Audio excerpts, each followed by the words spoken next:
Welcome to A View to a Grill. I'm Johnny, and today I'm going to show you how to pick, peel, grill, and dress your grilled corn on the cob. First, we're going to start off with a little bit of corn prep. Here's what we're working with: some fresh corn from my local HEB. First, let's go over how to pick your corn. Look at the ends of the corn where the silk comes out. If they look like they're about to bust open, then that is a visual cue of a ripe corn. You can also feel the tip of the corn. If when you're pressing the tip of the corn, if it feels like a blunt end, then that's a cue that tells you that the corn kernels have formed all the way to the end of the corn and you're dealing with a ripe ear of corn. Now I want to cut these down to size just to make them a little more manageable on the grill. One way to do that is get your first corn and make that your guide. So that first corn that you see is the length that I want.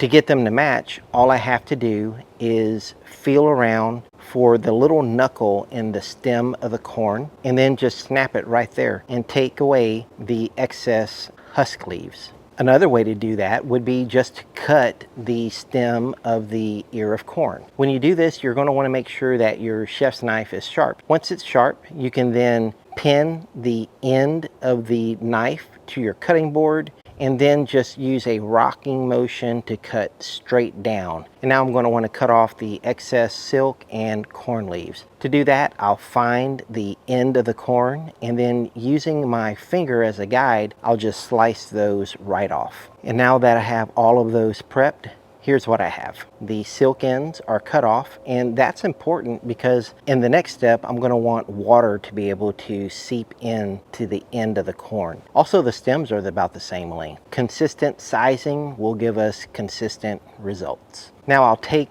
those 5 ears of corn and submerge them in a bucket of water. To keep them submerged for the next 4 to 6 hours, I'll use a patio stone. Now, while those are soaking up water, let's prepare our dressing.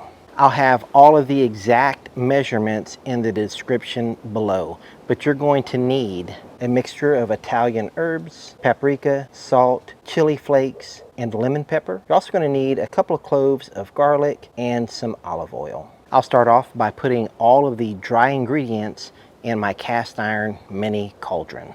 Next, I'll get a fine dice on my cloves of garlic. And then once I'm done, I'll get those into my mini cauldron as well. Now I'll pour in about 3/4 of a cup of olive oil. I'll get that mixed up and I'll give it a taste. And it needed a little more of that lemony zing. So I'm going to add just a little bit more lemon pepper. I'll get that mixed up and give it another taste, and now it is to my liking. Now 4 to 6 hours of your corn soaking, it's time to set up our Weber kettle. I always like to start off every cook with clean grill grates.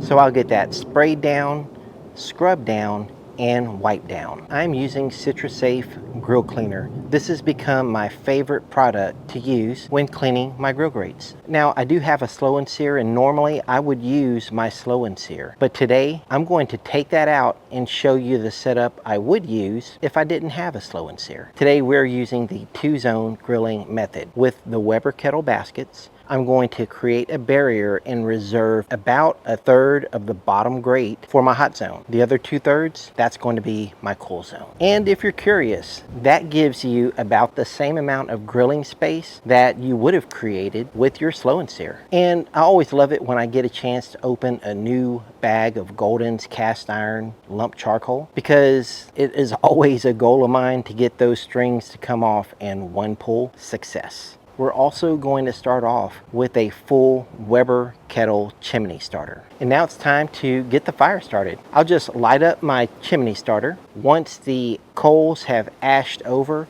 I'll pour that right into that space we reserved earlier for our hot zone. And now I'll get that spread around just for some even heat distribution. And now it's time for the first part of our cook, and that is to steam the corn. I'll take all of those ears of corn and put them on the indirect side of the grill. I'll also get my mini cauldron and put that on the indirect side so we can start steeping all of those ingredients that are in there. Now I'll get the lid closed and let these go for about 30 minutes. I'm also going to make sure that our top vent is wide open, but I'm going to close the bottom vent to just in between the second and third oval. It is now 3:35 and I'm going to let these go for about 30 minutes. 30 minutes later, we'll give them our first check. The first thing I'm going to check is my dressing. I don't want to burn that chopped garlic that's in there. It is looking pretty good and smelling extremely good. So let's go ahead and get that off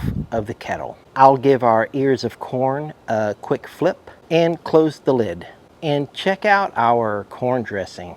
This stuff smells amazing. Now I'm just going to leave that on the table and throw a towel on it to keep the flies away. It is now 4:55. We'll open the lid and check on our corn. Now I'm feeling really just to make sure that the corn is hot and that I'm not overcooking it. I want the kernels to still be firm. Now the corn is feeling good to me, so I'm going to move them back so I can open my grate door because now I need access to the coals. Here I have another full chimney starter of lump charcoal. Now I'll get that poured in right over our lit charcoal, spread them out, and just wait for these guys to ignite. I'm also going to make sure that the bottom vent is wide open. And now 10 to 15 minutes later, they have ignited. I'll get the grate door closed and start preparing our corn for grilling. Now let me show you how I peel back the corn husks so that you won't have a lot of stray silk left on the corn on the cob. What I like to do is get my thumb and just start rubbing the tip of the corn until I see that the silk has freed up. Once I see the silk freed, I'll then use my thumb, pinch it against my index finger, and slowly peel the silk and the husk back. Now don't be too aggressive because if you are, you're going to pull the corn husk right off the stem. And then you just repeat that method all the way around the corn. So in this case, it might take you 4 or 5 times to get all of the husks peeled back to expose the entire ear of corn. Now look at this. All my corn has kernels all the way to the end by using the method I showed you for picking corn earlier in the video. Now let's grill the corn, and I want to show you a tiny slight mistake that I made that could have ended up in some bad tasting corn. Using the peeled back husk as a handle, I'll just roll the corn right over the direct heat. But look at this spot right here. For some reason, I did not recognize that as a grease fire. Even though I clean my grill grates, I don't clean the underside. And there was some grease accumulated on the underside of the grates right there, which caught on fire. And when I first saw that, I saw that as a nice flame to roast my corn on. So I rolled my corn over, and once I rolled it a little bit past, I noticed that it was bad burnt oil smoke adhering to my corn, and that doesn't taste good. Now here's the